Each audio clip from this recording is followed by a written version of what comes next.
DD Tamil தொலைக்காட்சி நேயர்கள் அனைவருக்கும் அன்பான வணக்கம். எத்திக்கும் தித்திக்கும் முருகா அப்படிங்கிற இந்த நிகழ்ச்சியில் முருகப்பெருமானுடைய பல விஷயங்களை நம்ம பார்க்குறோம். அதில் தலபுராணங்களாக இருக்கலாம், முருகனது அடியார்கள் கதையாக இருக்கலாம், முருகனது பெருமைகளை சொல்கிற நிகழ்வாக இருக்கலாம். இப்படி நிறைய விஷயங்களை நம்ம பார்க்குறோம். முருகப்பெருமானுக்கு ஆலயங்கள் அமைந்த பகுதியில் கொங்கு மண்டலம் அப்படிங்கிறது ஒரு சிறப்பான பகுதி. கொங்கு மண்டலம் அப்படிங்கிறது கோயம்புத்தூர், ஈரோடு, சேலம், திருப்பூர், நாமக்கல், இதெல்லாம் இன்றைக்கி நம்ம என்ன சொல்லுவோம்? கொங்கு மண்டலம் அப்படின்னு சொல்லுவோம். இந்த கொங்கு மண்டலத்தில் முருகப்பெருமான் வழிபாடு மிகவும் விசேஷமானதாக போற்றப்படுகிறது. அங்கே இருக்கிற முருகன் கோவிலில் ஏதான ஒரு திருவிழா வச்சுக்கோங்களேன், ஒரு பங்குனி உத்திரம், ஒரு வைகாசி விசாகம் அப்படின்னா அந்த திருவிழாவில் கூடுகிற கூட்டம், பக்தர்கள் கூட்டம் அப்படிங்கிறது அளவிடற்கரியது. இன்றைக்கி நம்ம பார்க்க போகிற ஒரு கோவில் கொங்கு மண்டலத்தில் அமைந்த ஒரு திருக்கோவில். இந்த திருக்கோவில் அமைந்த ஊரினுடைய பெயரே திருமுருகன் பூண்டி. பார்த்தீங்களா, இந்த ஊர் பேர்லேயே முருகன் காணப்படுகிறார். இந்த திருமுருகன் பூண்டி எந்த இடத்துல இருக்குது கொங்கு மண்டலத்தில் அப்படின்னா, அவிநாசியிலிருந்து சுமார் 6 கிலோமீட்டர் தொலைவில் இந்த திருத்தலமானது காணப்படுகிறது. இந்த கொங்கு மண்டலத்தில் சில திருத்தலங்களில் அந்த ஆலய தலவரலாற்றோடு சுந்தரமூர்த்தி நாயனார் சம்பந்தப்படுவார். அதுபோல் இந்த கோவிலையும் சம்பந்தப்பட்டிருக்கார். இந்த திருக்கோவிலில் முருகன் பிரதானமானவர். என்ன காரணத்தினால இந்த ஆலயத்தில் முருகன் காணப்படுகிறார் அப்படின்னா, நம்ம சூரபத்மன் கதைக்கு போகணும். முருகன் எடுத்தாலே சூரபத்மன் வராமல் பெரும்பாலும் இருக்காது. இந்த சூரபத்மன் ஒரு அசுரன். அவன் தேவர்களை ஹிம்சை பண்ணினா, அவனை அழிக்கிறதுக்காக முருகப்பெருமானது அவதாரம் நிகழ்ந்தது. இதெல்லாம் நம்ம பார்த்துருக்கோம். அவனை அழிக்கிறதுக்காக அம்மா கிட்ட வேல் வாங்கி முருகப்பெருமான் அழிக்கிறார். அந்த சூரபத்மனை முருகப்பெருமான் அழித்தொழித்த பிறகு அவன் என்ன பண்ணுறான்?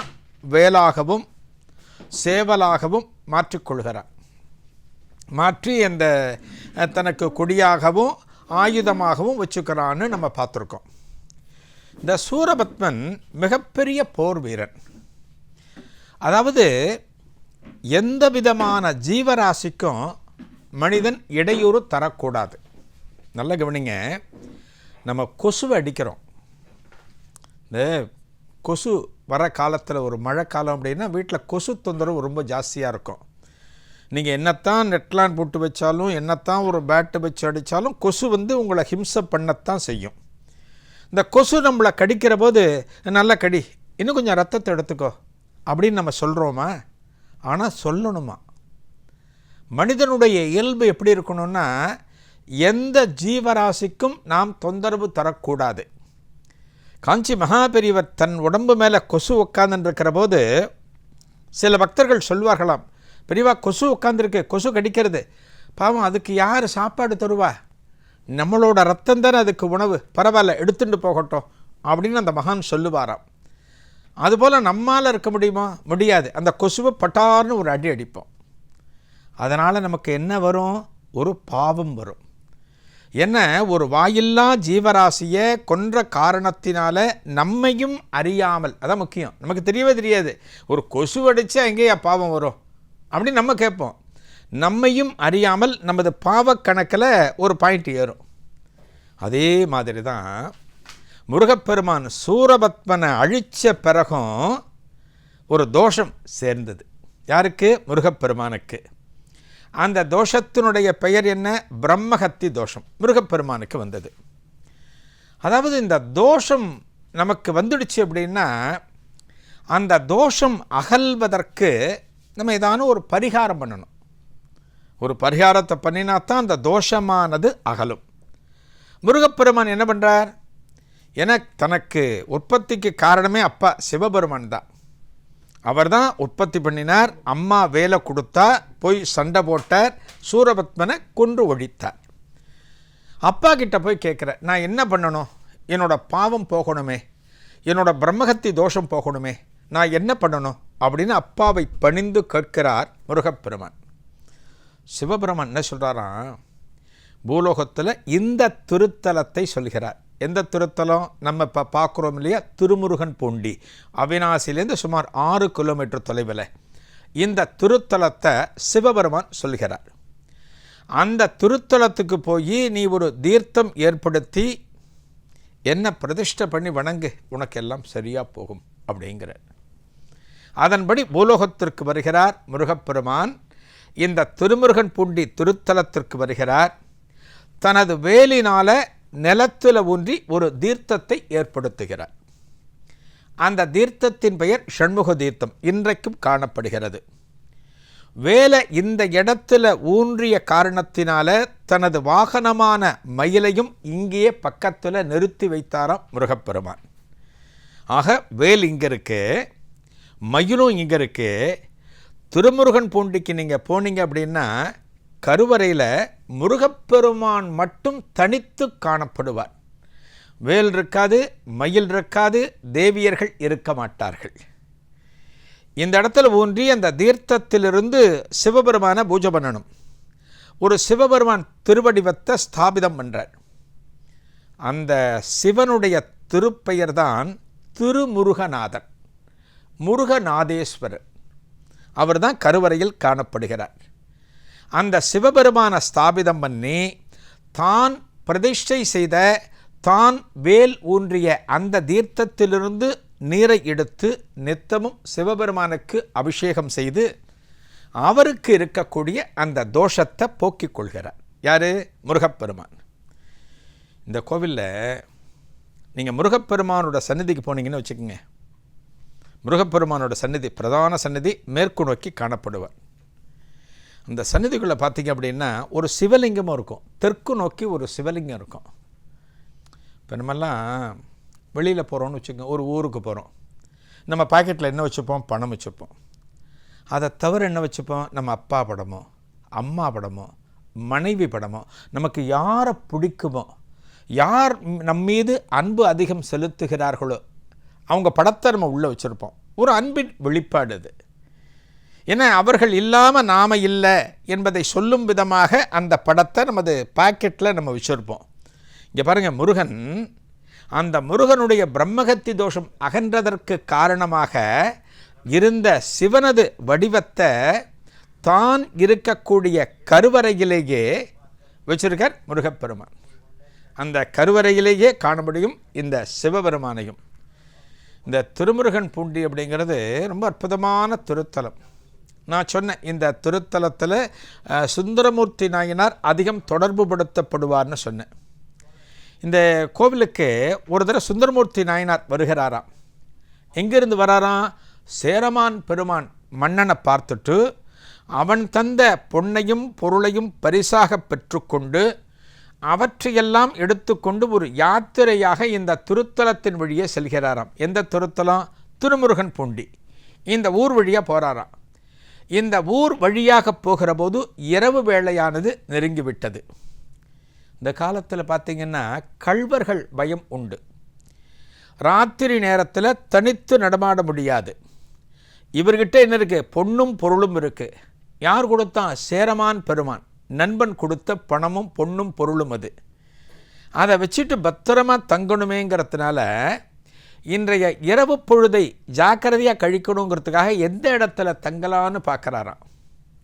இந்த திருமுருகன் பூண்டியில் அந்த ஆலயத்திற்கு வெளியில் ஒரு விநாயகப் பெருமான், வழித்துணை விநாயகர்னு ஒரு விநாயகப் பெருமான். சரி, பிள்ளையார் பக்கத்தில் உட்காந்துக்கலாம், இன்றைக்கி இங்கே படுத்துக்கலாம் அப்படின்னு படுக்கிறாராம். சிவபெருமான் என்ன பண்ணுறாராம்? யார்? திருமுருகநாதர், முருகனால் பிரதிஷ்டை செய்யப்பட்ட அந்த இறைவன். என்னடா அது, இந்த சுந்தரமூர்த்தி நாயனார் இங்கே வந்து உட்காந்துருக்காரு, அவர்கிட்ட ஏதான ஒரு திருவிளையாடல் பண்ணி பார்க்கணுன்னு சொல்லிட்டு என்ன பண்ணுறாராம்? பூதகணங்களை, தன்னோட சிவகணங்கள் அத்தனை பேரையும் அனுப்பி அவரிடம் இருக்கக்கூடிய செல்வங்களை கவர்ந்து வர செய்கிறார். ஒரு விளையாட்டு இது. இதுபோல் பல திருத்தலங்களில் இந்த திருவிளையாடலை சுந்தரமூர்த்தி நாயனார்கிட்ட சிவபெருமான் நிகழ்த்தி இருக்கிறார். என்ன பண்ணுறார்? இந்த சிவகணங்கள்லாம் போய் வேடுவ வடிவங்களில் போய் அவர்கிட்ட இருக்கிற பொருட்கள் அத்தனையும் கவர்ந்து கொண்டு சிவபெருமானிடம் சேர்ப்பிக்கிறார்கள். ஒரு கொஞ்ச நேரம் போன பிறகுதான் தெரிகிறது சுந்தரமூர்த்தி நாயனாருக்கு தன்னிடம் இருந்த பொருட்கள் அத்தனையும் களவு போய் விட்டனவே, யாரோ வந்து பறித்து சென்று விட்டார்களே அப்படின்னு அவருக்கு அப்போ தான் தோன்றுகிறது. என்ன பண்ணுறாராம், அங்கே இருக்கிற பிள்ளையார்கிட்டயே சொல்கிறாராம், வழித்துணை விநாயகர்கிட்ட, எப்பா உன்னுடைய சகோதரனான முருகப்பெருமான் ஸ்தாபனம் செய்த இறைவன் திருத்தலமாயிற்றே, இந்த திருத்தலத்தின் வழியாக நான் செல்கிற போது எனது செல்வங்கள் அத்தனையும் கவர்ந்து சென்றாகிவிட்டதே, இவற்றையெல்லாம் நீதான் மீட்டு கொடுக்க வேண்டும். இது யார் செய்த காரியம் என்று தெரியவில்லை அப்படின்னு சுந்தரமூர்த்தி நாயனார் சொல்கிற போது, விநாயகப் பெருமான் குசும்பு பிடித்தவர். அந்த விநாயகப் பெருமான் என்ன பண்ணுறார், அப்பா எல்லாவற்றுக்கும் காரணம் எனது அப்பா தான் அப்படின்னு எந்த இடத்துல சிவபெருமான் இருக்கிறாரோ அந்த இடத்துல தனது துதிக்கையை வளைத்து வலது பக்கமாக காண்பிக்கிறாராம். அதன் பிறகுதான் யார், இந்த சுந்தரமூர்த்தி நாயனார் துன்பிக்கை எந்த பக்கம் காமிச்சாரோ அங்கே போன சிவபெருமான் பதுங்கி இருக்கிறார். அவர் தானே எல்லாத்துக்கும் மூல காரணம். அவர் தானே தனது சிவகணங்கள் அனுப்பி பறிச்சார். அதனால் அவர்கிட்ட போய் இந்த பொருட்களை மீண்டும் பெற வேண்டுமே என்பதற்காக அவற்றை நைச்சியமாக பேசுகிறாராம் சுந்தரமூர்த்தி நாயனார். அவர்கிட்ட நைச்சியமாக பேசி இதெல்லாத்தையும் என்கிட்ட நீங்கள் கொடுக்கணும் அப்படின்னு பாடல் பாடுகிறாராம். அந்த திருமுருகநாதரை பார்த்து சுந்தரமூர்த்தி நாயனார் பாடல்களாக பாடி தான் இழந்த பொருட்களை மீண்டும் தருமாறு வேண்டுகிறார். அதன்படி அந்த திருமுருகநாதரும் அந்த பொருட்களை அவரிடம் கொடுக்கிறாராம். இத்தனை சிறப்பு இந்த திருமுருகன் பூண்டிக்கு உண்டு. இந்த ஊருக்கு போனீங்கன்னா ஒரு கிராமம் தான், கிட்டத்தட்ட ஒரு கிராமம் போல காணப்படும். ஆனால் இங்கே இருக்கிற இந்த ஆலயம் மிக பழமையான ஆலயமாக காணப்படும். இந்த ஆலயத்தில் இருக்கிற முருகப்பெருமான் தனது தந்தையான சிவபெருமானை வணங்கி பிரம்மகத்தி தோஷத்தை நீக்கி கொண்ட காரணத்தினால இந்த ஆலயத்தில் இருக்கிற இறைவனையும் சரி இந்த முருகப்பெருமானையும் சரி நம்ம வணங்கினோம் அப்படின்னா நமக்கு இருக்கக்கூடிய எத்தகைய தோஷமும் எத்தகைய பிரார்த்தனையும் ஈடேறும் என்று சொல்லப்படுகிறது. கொங்கு தேசத்தில் பார்த்திங்கன்னா எல்லாமே மலைக்கு மேலே இருக்கக்கூடிய பல திருத்தலங்களில் முருகப்பெருமான் அருளி கொண்டிருப்பான். இந்த கொங்கு மண்டலத்தில் மட்டும் பார்த்தா முருகப்பெருமானுக்கு அப்படி ஒரு சிறப்பான வழிபாடுகள் இன்றைக்கும் நடந்து வருகின்றன. அதாவது தன்னை சரணாகதி அடைந்த பக்தர்களின் மனங்களை எந்த விதத்திலும் கோணாமல் பார்த்து கொள்ளக்கூடியவன் இந்த குபரக்கடவுள். இந்த திருத்தலம் போல பல திருத்தலங்கள் இந்த கொங்கு மண்டலத்தில் காணப்படுகின்றன. எண்ணற்ற மலைகள், எண்ணற்ற நகரங்கள், இங்கே எல்லாம் பார்த்தோம் அப்படின்னா முருகப்பெருமானுக்கு அப்படி சிறப்பான வகையில் ஆலயங்கள் அமைந்திருக்கின்றன. அதனால தான் முருகப்பெருமானை சொல்லுவோம், அங்குங்கெனாதபடி எல்லா இடத்திலும் விரவி காணப்படக்கூடியவன் முருகப்பெருமான். நம்ம பிள்ளையாரை சொல்கிறோம், நீங்கள் எந்த ஊருக்கு போனாலும் எந்த தெருவுக்கு போனாலும் ஒரு பிள்ளையார் கோவில் இருக்கும் அப்படின்னு சொல்கிறோம். அந்த பிள்ளையார் கோவிலுக்கு அடுத்து பார்த்தோம் அப்படின்னா முருகப்பெருமானுக்கு ஏராளமான ஆலயங்கள் அமைந்திருக்கின்றன. அதனால தான் அந்த கௌமாரம் அப்படிங்கிற முருகப்பெருமானை வழிபடக்கூடிய அன்பர்கள் இன்றைக்கு உலகம் முழுக்க காணப்படுகிறார்கள். அவர்களுக்கு இருக்கக்கூடிய ஒரே மந்திரம் என்ன மந்திரம்? பிரணவ மந்திரம், ஓம் எனும் மந்திரம், சரவண பவ எனும் மந்திரம். இந்த மந்திரத்தை உச்சரித்தாலே அந்த முருகப்பெருமானுடைய அருள் பரிபூர்ணமாக நமக்கு கிடைத்துவிடும். அதனால தான் இந்த கொங்கு மண்டலத்தில் முருகப்பெருமான் வழிபாடு ஒரு சிறப்பான இடத்தை பிடித்திருக்கிறது. திருமுருகன் பூண்டி என்று சொல்லப்படக்கூடிய அந்த இடத்திலே அப்பனான திருமுருகன் நாதனையும் முருகேஸ்வரரையும் திருமுருகநாதரையும் இந்த குமரக்கடவுளையும் சேர்ந்து வணங்கினால் சகலவிதமான நலன்களையும் பெற்றவர்கள் ஆகிவிடுவோம். நாளைய எத்திக்கும் தித்திக்கும் முருகா நிகழ்ச்சியில் ஒரு புதிய அனுபவத்தை காணலாம். நன்றி, வணக்கம்.